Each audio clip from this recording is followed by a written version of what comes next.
Vraiment, il faut qu'on condamne Assimi Goïta, on condamne Ibrahim Traoré, on condamne Abdourahmane Tiani.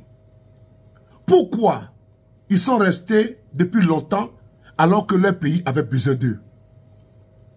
Pourquoi ce qu'ils sont en train de faire là, les pays avaient besoin d'eux depuis longtemps et puis on n'a pas vu nos frères. Ils étaient où? Parce que vraiment ce qu'ils sont en train de faire au Niger, au Mali, au Burkina, ce n'est pas des commentaires. Vous savez quoi? L'AES, maintenant, c'est les satellites. C'est les satellites pour renforcer l'autonomie technologique,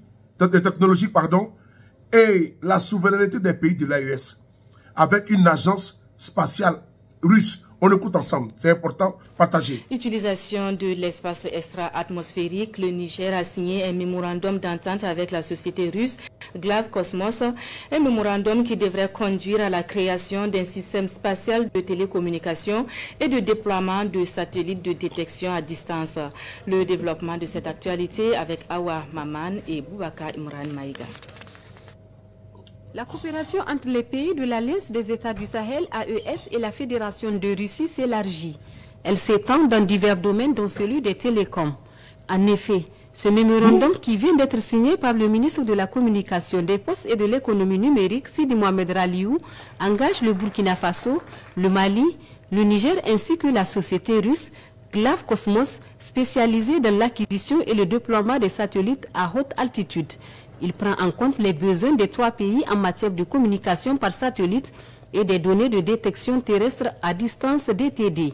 Nous sommes entendus avec les Russes pour l'acquisition de ces 3 satellites pour une durée de 4 ans. Le Mali a signé hier, nous signons aujourd'hui.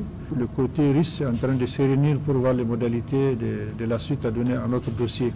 La signature de ce mémorandum d'entente vient confirmer la volonté des parties de développer une coopération mutuellement bénéfique pour tous, et il s'agit précisément pour les pays de l'AES en quête de leur souveraineté d'acquérir 3 satellites, à savoir un satellite de communication, un autre de détection et un radar pour la défense et la sécurité. Le premier point, c'est la signature qui sera faite aujourd'hui. Le deuxième point, c'est la formation des cadres, des ingénieurs, des étudiants, de toutes les équipes qui auront la charge de la gestion de ces équipements. Et la troisième partie, c'est la fabrication des satellites en Russie. Au terme de ce projet, les 3 pays pourront eux-mêmes piloter leurs satellites de communication et les gérer à leur guise.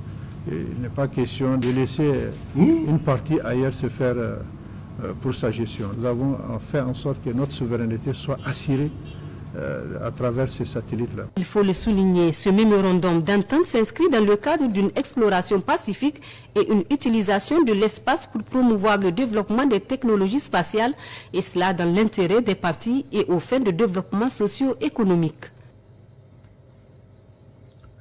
Je l'ai dit à l'entame de mes propos que vraiment il y a un problème. Capitaine Ibrahim Traoré, général d'armée Assimi Goïta, général Abdourahmane Tiani, normalement, on doit leur poser la question pourquoi ils sont venus tardivement au pouvoir. On doit leur poser la question qu'est-ce qu'ils attendaient. Parce que ce qu'ils sont en train de faire est tout simplement extraordinaire. Regardez maintenant. La souveraineté retrouvée avec les relations et des rapports gagnant-gagnant d'une fluidité sans précédent. Les contrats se signent et les exploits sont en train d'être au fur et à mesure actés. Bravo au président de l'AES. Bravo, bravo, vive l'AES. Merci.